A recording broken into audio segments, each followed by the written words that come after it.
Zaza Big Easy is an extension of my MFA thesis project, which is an extension of me falling in love with New Orleans. I met Kelly School of Dance almost 16 years ago, and ever since, they cannot get rid of me, and I'm not leaving. I feel like it's really important for us to use our art for change and also to reflect the times in which we exist.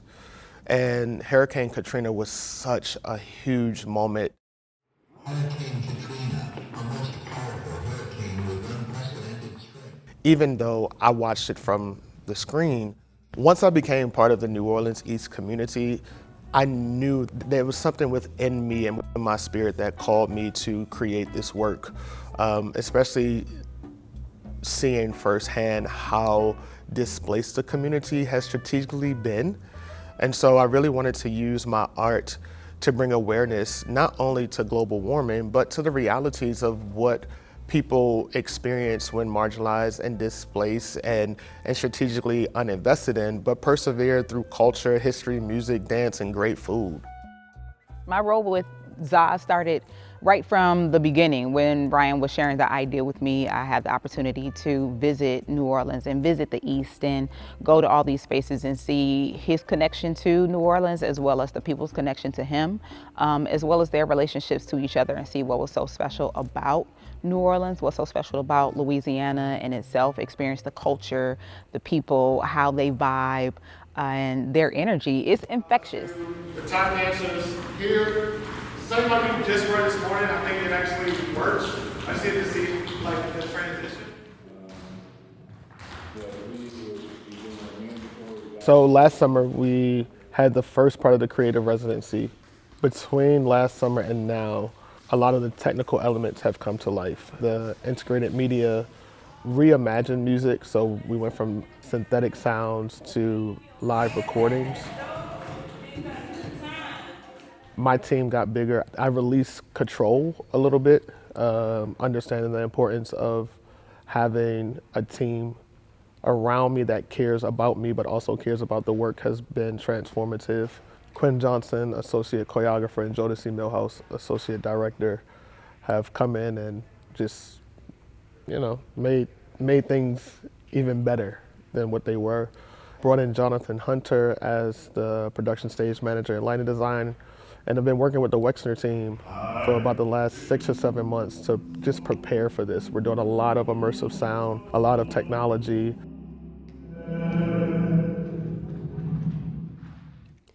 As an artist, it's hard to get exactly what's in your mind out, right? So I think I'm mostly translating what he wants. It's hard to remember everything that he's doing, right? So I'm always taking notes, following him around, but I'm learning a lot too. Ryan has his hand in everything. Everything from the sound to the music, to the choreography, to the set.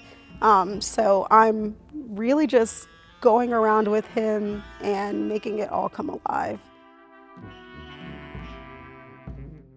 The most rewarding thing has been seeing it all come to life. It's lived in Ryan's mind for probably 8 years now. We've done other iterations, but it's grown with him so much. So it's just so nice to see it all come alive through the people, through the set, through the sound, through the music. It's just been an absolutely beautiful experience.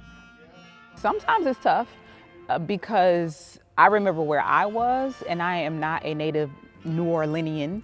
So being an outsider and working on the choreography and being able to embody those experiences can be a bit of a challenge, So I have the pleasure of serving as the associate choreographer and bringing those ideas and visions and pieces to life, and working with the cast to make sure that we are all on point and we're all telling the story to the best of our ability.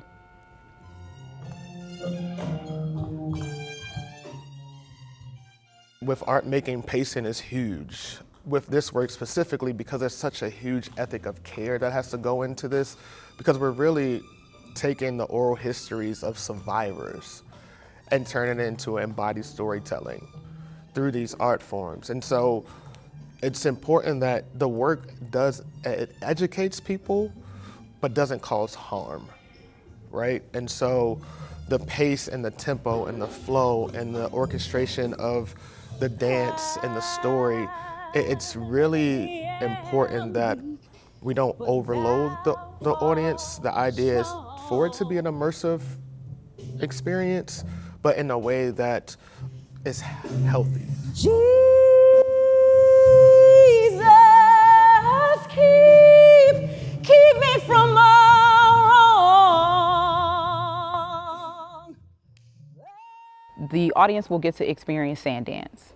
Sand dance is an art form that many people haven't seen in probably decades. But we are fortunate enough to be able to have predecessors of that art form that have left some treasures with us along the way.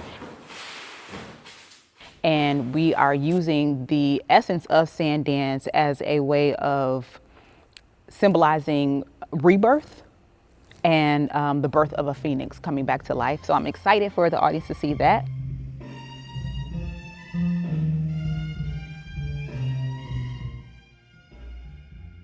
The show is, and I don't want to call it a show, it's definitely an experience.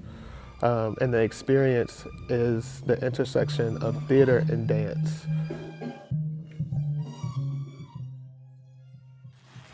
Vocal arrangements, there's a story, there's two worlds that wind up coming together. We've added some more nuance to this space, so yeah, it's here.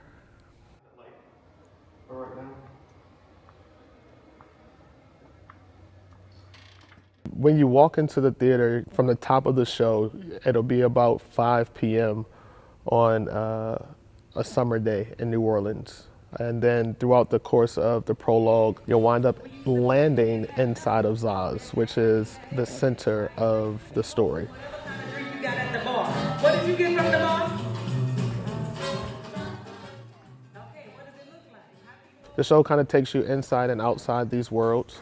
The black box is set up like a nightclub.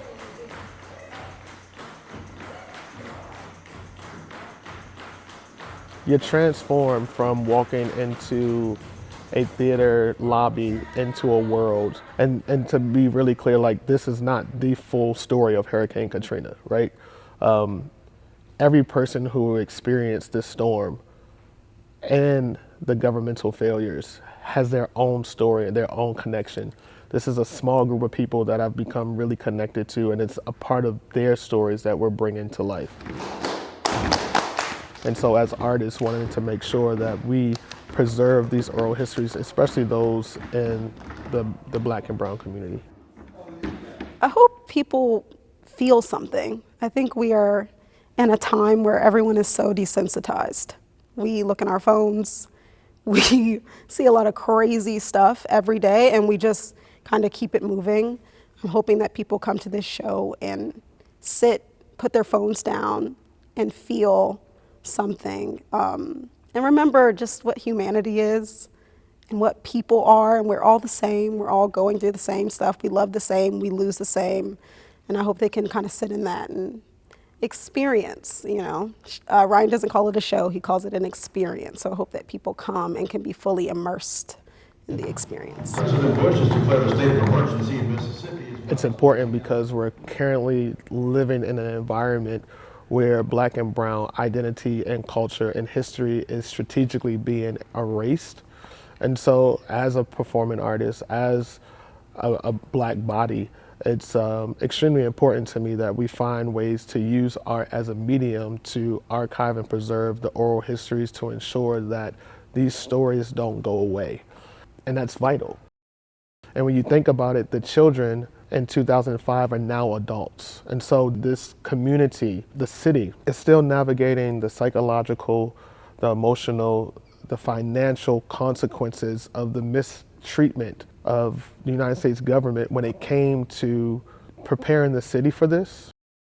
As artists, as an organization, just as a human, it was vital for me to create Zaz to preserve the oral histories of the people that I'm connected to address and bring awareness to the realities of the response or lack thereof,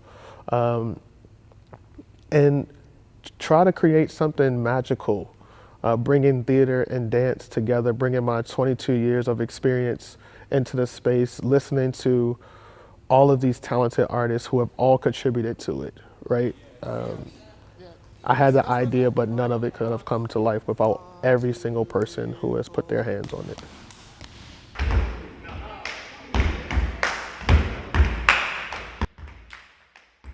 I think sometimes when we see live theater, we always expect this happy ending. And the reality is there really hasn't been a happy ending post-Katrina. There have been areas like the French Quarter that have welcomed so many people in, and people still go and they party and they celebrate and they do all those things. But New Orleans East still looks like Katrina happened. And something about that doesn't feel right to me. And I think people have either decided to forget that it happened, forgot that it happened, or weren't alive when it happened. I hope that the audience really feels it. I hope that the audience has the opportunity to reflect on maybe where they were when Hurricane Katrina is happening. I know that that's something that I've been doing, and just continue to keep the story alive.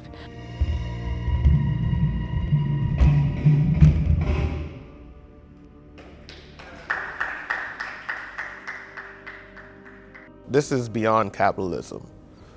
This is about human beings. And it's real. You know, Zaza Big Easy, I don't even call it a show because I don't think that we should ever use the pain and hurt of Black bodies as a way to make money, which is why there's a large proceed of all ticket sales that go directly back into Kelly School of Dance and the New Orleans Tap Festival that Soul Define and Kelly School of Dance partner with. This is really about the fact that this is still affecting people to this day. It's real. People lost everything. People lost loved ones. People lost everything that they had worked for. New Orleans East was one of the most prominent Black communities in New Orleans. And now it's a food desert. Emergency services don't frequent the area. And as someone who has a Master's of Fine Arts in Dance Performance and Social Justice, I have to use the dance as a form of social justice. And a lot of people ask, well, why are you doing it? You're not from New Orleans. I'm clear on that. But I've been really blessed to have a fruitful career to put me in places that I can actually create some change, even if it's just a small push forward. And because of that, and because of the way that I love the young people at Kelly School of Dance, the musicians of New Orleans, the artists, that's why I do it. You're watching Broad and High from WOSU Public Media. Subscribe to this YouTube channel to see more stories about arts and culture in Central Ohio.